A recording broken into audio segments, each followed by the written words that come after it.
Hello, this is Nathan Howdy, owner and operator of Howdy Tutoring. This video will compare experimental and theoretical probability for rolling a number cube. In the case of a number cube, the possible outcomes are the numbers on each of the faces, 1 through 6.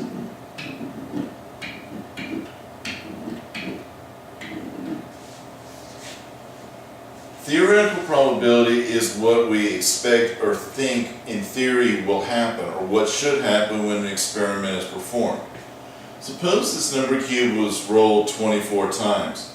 In theory, we would expect each of these outcomes to occur an equal number of times. In this case, 24 total rolls, 6 possible outcomes, we'd expect each of them to occur 4 times. So the theoretical probability for each outcome before reducing it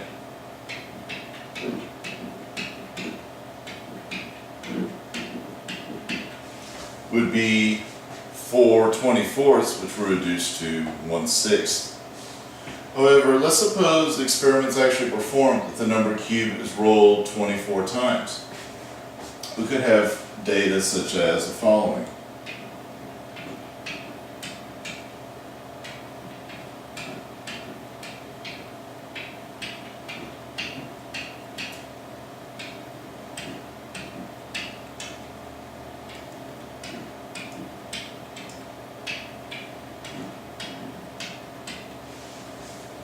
So experimental probability, what actually happens when an experiment is conducted.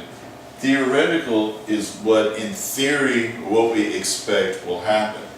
While it is possible for both of these to be exactly the same, usually experimental probability is different because the likelihood of all of these coming out exactly the same, although in theory expected, is not very likely in the actual experiment. Please be sure to subscribe to the channel for updates when additional videos are posted, and thank you for watching.